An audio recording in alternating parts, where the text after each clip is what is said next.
Hi hello everyone, എല്ലാവർക്കും മാഷൻ ടീച്ചറിൻ്റെ മറ്റൊരു പുതിയ വീഡിയോയിലോട്ട് ഒരിക്കൽ കൂടി സ്വാഗതം. 2ാം ക്ലാസ്സിലെ കൂട്ടുകാർക്ക് പരീക്ഷയും എടുക്കാറായിട്ടുണ്ടല്ലേ. അപ്പോൾ അതാ നമ്മൾ പരീക്ഷയ്ക്കുള്ള തയ്യാറെടുപ്പൊക്കെ തുടങ്ങി കഴിഞ്ഞിട്ടുണ്ടായിരുന്നു. മുന്നേ ഒരു ക്വസ്റ്റ്യൻ പേപ്പറിൻ്റെ വീഡിയോ ഇട്ടിട്ടുള്ളത് എല്ലാ കൂട്ടുകാരും കണ്ടിട്ടുണ്ടായിരിക്കുമല്ലോ. ഓക്കെ മക്കളെ, അപ്പോൾ ഇന്ന് ടീച്ചർ എത്തിയിട്ടുള്ളത് ഇൻ്റഗ്രേഷൻ അഥവാ ഉത്കൃതനം പരീക്ഷയുടെ മറ്റൊരു ക്വസ്റ്റ്യൻ പേപ്പറുമായിട്ടാണ് കേട്ടോ. അപ്പോൾ എല്ലാ മക്കളും റെഡിയല്ലേ? വേഗം നമുക്ക് നമ്മുടെ പരീക്ഷയിലോട്ട് പോവാം. ടീച്ചർ ഇന്ന് പറയുന്ന ക്വസ്റ്റ്യൻ പേപ്പർ തൊട്ട് മുൻ വർഷം നമ്മുടെ വാർഷിക പരീക്ഷയ്ക്ക് ചോദിച്ചിട്ടുള്ള ക്വസ്റ്റ്യൻസ് ആണ്. അപ്പോൾ ഇതേ മോഡൽ ക്വസ്റ്റ്യൻസ് ഒക്കെ ആയിരിക്കും നമുക്ക് ഈ വർഷവും ചോദിക്കേണ്ടായിരിക്കുക. എല്ലാ മക്കളും എന്ത് ചെയ്യുക, നന്നായിട്ട് തന്നെ ശ്രദ്ധിച്ചിരിക്കുക കേട്ടോ. പിന്നെ മക്കളുടെ എക്സാമിൻ്റെ തൊട്ട് തലേ ദിവസം ടീച്ചർ എക്സാമിന് മക്കൾ പ്രധാനമായിട്ട് പഠിക്കേണ്ട കുറച്ച് കാര്യങ്ങളൊക്കെ പറഞ്ഞുകൊണ്ടുള്ള വീഡിയോസൊക്കെ ഇടും. അപ്പോൾ ആ വീഡിയോസൊക്കെ നേരത്തെ തന്നെ കൂട്ടുകാർക്ക് ലഭിക്കാനായിട്ട് നമ്മുടെ ചാനൽ ഇനിയും സബ്സ്ക്രൈബ് ചെയ്തിട്ടില്ലെങ്കിൽ സബ്സ്ക്രൈബ് ചെയ്ത് സപ്പോർട്ട് ചെയ്യേണ്ട മറക്കല്ലേ. ഓക്കെ മക്കളെ, നമുക്ക് ആദ്യത്തെ പ്രവർത്തനം നോക്കാം. വാഹനപ്പാട്ട്. അവിടെ മക്കൾക്ക് ഒരു വാഹനത്തിൻ്റെ ചിത്രം തന്നത് കണ്ടോ? ഏതാണ് ആ വാഹനം?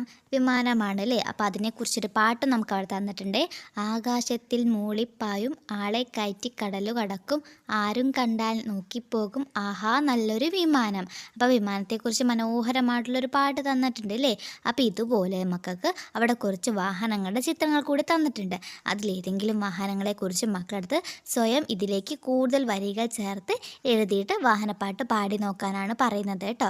ഓക്കെ മക്കളെ, അപ്പം നമുക്ക് ഏതെല്ലാം വണ്ടിയുടെ ചിത്രങ്ങളാണ് തന്നതെന്ന് നോക്കാം. സൈക്കിൾ, ബസ്, തീവണ്ടി തുടങ്ങിയ വാഹനങ്ങളുടെ ചിത്രമാണല്ലേ. അപ്പോൾ അതിൽ ഏതെങ്കിലും ഒരു വാഹനത്തെക്കുറിച്ച് മക്കൾ എഴുതിയാൽ മതി കേട്ടോ. അപ്പോൾ ടീച്ചർ ഇപ്പോൾ തീവണ്ടിയെക്കുറിച്ചിട്ടാണ് അവിടെ വരികൾ കൊടുത്തിട്ടുള്ളത്. നോക്കിക്കേ മക്കളെ.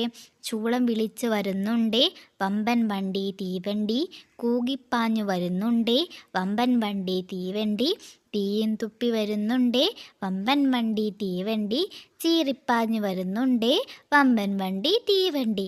ഇതുപോലെ തീവണ്ടിയെക്കുറിച്ചോ ബസ്സിനെക്കുറിച്ചോ സൈക്കിളിനെക്കുറിച്ചോ നമുക്ക് ഇഷ്ടമുള്ള ഏതെങ്കിലും ഒരു വാഹനത്തെക്കുറിച്ചിട്ട് അവിടെ വരികൾ ചേർത്ത് എഴുതാവുന്നതാണ്. എല്ലാ കൂട്ടുകാർക്കും ഈ ഒരു പ്രവർത്തനം ഇഷ്ടപ്പെട്ടോ? ഓക്കെ മക്കളെ, എങ്കിൽ നമുക്ക് അടുത്തൊരു പ്രവർത്തനത്തിലോട്ട് പോവാം. അതിലോട്ട് പോകുന്നതിന് മുന്നേയായിട്ട് വീഡിയോ കണ്ടുകൊണ്ടിരിക്കുന്ന എല്ലാ മക്കളും എന്ത് ചെയ്യുക, പെട്ടെന്നൊന്ന് വീഡിയോ ലൈക്ക് ചെയ്തേക്കണേ. ഇനി കൂട്ടുകാർക്ക് ഗണിതവുമായി ബന്ധപ്പെടുത്തിയിട്ടുള്ളൊരു ചോദ്യമാണ് കേട്ടോ. അപ്പോൾ കൂട്ടുകാർക്ക് അറിയാലോ, ഉത്കൃതനം അഥവാ ഇൻ്റഗ്രേഷൻ എന്ന് പറയുമ്പോൾ നമുക്ക് മലയാളവും അതുപോലെ തന്നെ ഗണിതവുമായി ബന്ധപ്പെടുത്തിയിട്ടുള്ള ചോദ്യങ്ങൾ ഉണ്ടായിരിക്കില്ലേ. അപ്പം ഇംഗ്ലീഷ് മീഡിയത്തിൽ പഠിക്കുന്ന കൂട്ടുകാരാണെങ്കിൽ അവർക്ക് ഗണിതവുമായി ബന്ധപ്പെടുത്തിയിട്ട് ചോദിക്കുന്ന ചോദ്യങ്ങൾ ഇംഗ്ലീഷിലായിരിക്കും ഉണ്ടായിരിക്കുക കേട്ടോ. അപ്പം ആ കൂട്ടുകാരൊന്ന് ശ്രദ്ധിച്ചിരിക്കുക കേട്ടോ.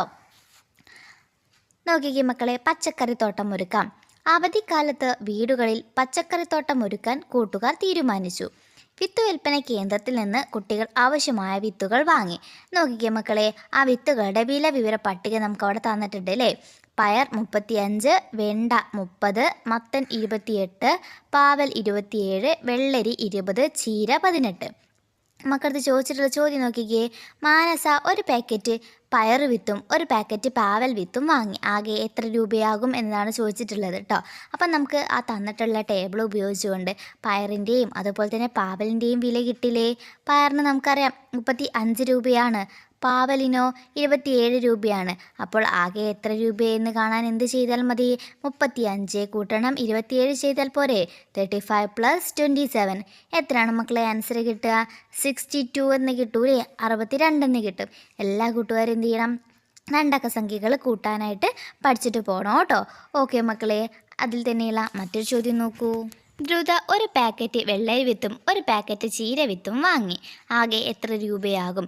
ഈ ഒരു ചോദ്യത്തിൽ നമ്മൾ നേരത്തെ ചെയ്ത പോലെ തന്നെ രണ്ട് വിത്തുകളുടെയും വില നോക്കിയിട്ട് അത് തമ്മിൽ കൂട്ടിയാൽ മതിയില്ലേ. അപ്പോൾ വെള്ളരി വിത്തിന് നമുക്കറിയാം എത്രയാണ്? 20 രൂപയാണ്. ചീര വിത്തിനോ 18 രൂപയാണ് അല്ലേ. അപ്പം 20 കൂട്ടണം 18. 20 + 18 എത്രയാണ് ആൻസർ കിട്ടുക? 38 എന്ന് കിട്ടൂലേ. 38 എന്ന് കിട്ടും. ഓക്കെ മക്കളെ, അടുത്ത ക്വസ്റ്റ്യൻ നോക്കിക്കേ. ജയേഷിൻ്റെ കയ്യിൽ 4 10 രൂപ നോട്ടും 4 2 രൂപ നാണയങ്ങളും ഉണ്ട്. കയ്യിൽ ആകെ എത്ര രൂപയുണ്ട് എന്നതാണ് ചോദിച്ചിട്ടുള്ളത് അല്ലേ. അപ്പം 4 10 രൂപ നോട്ടാണ്. നമുക്കറിയാം 4 10കൾ ചേർന്നാൽ എത്ര രൂപയാണ്? 40 രൂപയാണെന്നറിയാം അല്ലേ. അതുപോലെ തന്നെ 4 2 രൂപ നാണയങ്ങൾ ചേർന്നാൽ എത്രയാണ് മക്കളെ?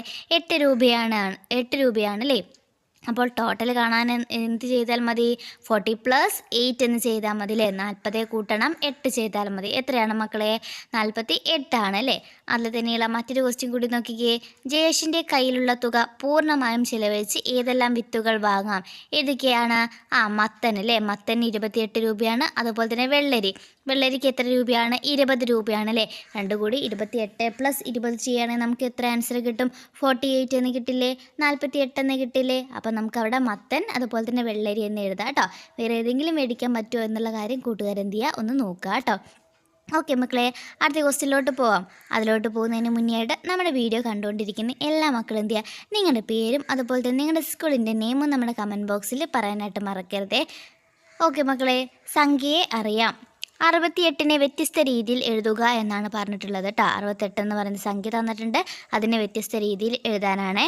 അപ്പം നോക്കിക്കേ മക്കളെ, 68നെ നമുക്ക് എങ്ങനെ എഴുതാം? 6 പത്തുകളും 8 ഒന്നുകളും എന്ന് എഴുതാം അല്ലേ. 6 പത്തുകളും 8 ഒന്നുകളും, 6 10s 8 1s എന്ന് എഴുതാം അല്ലേ. ഇനി 68നെ പിന്നെ നമുക്ക് എങ്ങനെ എഴുതാം? 68 ഒന്നുകൾ എന്ന് എഴുതാം അല്ലേ. 68 1s എന്ന് എഴുതാം. പിന്നെ നമുക്ക് എങ്ങനെ എഴുതാം? 60 + 8 എന്ന് എഴുതാം അല്ലേ. 60 + 8 എത്രയാണ്? 68 ആണ് അല്ലേ. പിന്നെയോ 6 പത്തുകളും ഒരു 8ഉം ചേർന്നതാണ് 68 എന്ന് നമുക്കറിയാം. അപ്പോൾ 10 + 10 + 10 + 10 + 10 + 10 + 8 എന്ന് എഴുതിയാലും നമുക്ക് ആൻസർ 68 എന്ന് കിട്ടും അല്ലേ. അടുത്തത് പിന്നെ നമുക്ക് എങ്ങനെ എഴുതാം? 5 10s 80 1s അല്ലേ. 5 പത്തുകളും 18 ഒന്നുകളും, 5 പത്തുകൾ ചേർന്നാൽ 58ഉം 18 ഒന്നുകളും അല്ലേ. അപ്പോൾ 50 + 18 എത്രയാണ്? 68 എന്ന് കിട്ടും അല്ലേ. അപ്പോൾ ഇതേ രീതിയിലൊക്കെ മക്കൾക്ക് എഴുതാവുന്നതാണ്. ഓക്കെ മക്കളെ, അടുത്ത ക്വസ്റ്റ്യൻ നോക്കിക്കേ. പുതിയ ചെടികൾ. വിത്ത് മുളച്ച് മാത്രമാണോ പുതിയ ചെടികൾ ഉണ്ടാകുന്നത്? ചെടികളെ പട്ടികപ്പെടുത്തുക. മക്കൾക്ക് അവിടെ കുറച്ച് ചെടികളുടെ പേരുകൾ തന്നിട്ടുണ്ട്, ആ ചെടികളെ പട്ടികപ്പെടുത്താനാണ് പറഞ്ഞിട്ടുള്ളത്. ആദ്യം നമുക്ക് ചെടികളുടെ പേരുകൾ നോക്കാം. പയർ, മരച്ചീനി, വെള്ളരി, ചെമ്പരത്തി, റോസ്, തെങ്ങ്, മാവ്, ശീമക്കൊന്ന. ആ ചെടികളെ നമുക്ക് എങ്ങനെ പട്ടികപ്പെടുത്താം? അത് വിത്ത് മുളച്ചുണ്ടാകുന്നതും അതുപോലെ തന്നെ കമ്പ് നട്ടിട്ടുണ്ടാവുന്ന ചെടികളെന്നും തരംതിരിച്ചൂടെ? അപ്പോൾ തരംതിരിച്ചിട്ട് എഴുതാനായിട്ടുള്ള ഒരു ടേബിൾ നമുക്ക് അവിടെ താഴെ തന്നിട്ടുണ്ട് കേട്ടോ. അവിടെയാണ് മക്കൾ എഴുതേണ്ടത്. നോക്കിക്കേ മക്കളെ, ആദ്യം നമുക്ക് കമ്പ് നട്ടുണ്ടാവുന്നവയുടെ പേരെഴുതാം. ഏതൊക്കെയാണ്? മരച്ചീനി, ചെമ്പരത്തി, റോസ്, ശീമക്കൊന്ന. അടുത്തത് വിത്ത് മുളച്ചുണ്ടാകുന്നത് ഏതൊക്കെയാണ്? പയർ, വെള്ളരി, തെങ്ങ്, മാവ്. അപ്പം ഇതേ രീതിയിൽ തന്നിട്ടുള്ള ചെടികളെ മക്കൾക്ക് തരംതിരിച്ച് എഴുതാവുന്നതാണ്. ഓക്കെ മക്കളെ, അത് തന്നെയുള്ള മറ്റൊരു ചോദ്യം കൂടി നോക്കിക്കേ. ഇല മുളച്ചുണ്ടാകുന്ന ഒരു ചെടിയുടെ പേരെഴുതൂ. ഏതാണ് മക്കളെ? ഇലമുളച്ചില്ലേ. അപ്പം ഇത്തരത്തിലൊക്കെയാണ് മക്കൾക്ക് നിങ്ങളുടെ വരും ദിവസങ്ങളിൽ എക്സാമിന് ചോദ്യങ്ങൾ ചോദിക്കേണ്ടായിരിക്കുക. അപ്പോൾ എല്ലാ മക്കളും എന്ത് ചെയ്യുക, നന്നായിട്ട് തന്നെ എക്സാമിന് വേണ്ടിയിട്ട് തയ്യാറാവുക. അതോടൊപ്പം തന്നെ ഇന്നത്തെ വീഡിയോ യൂസ്ഫുൾ ആയിട്ടുണ്ടോ ഇല്ലേ എന്നുള്ള കാര്യം കൂടി നമ്മുടെ കമൻറ്റ് ബോക്സിൽ പറയാനായിട്ട് മറക്കരുതേ. ഓക്കെ കൂട്ടുകാരെ, മറ്റൊരു പുതിയ വീഡിയോയുമായിട്ട് നമുക്ക് വീണ്ടും കാണാം.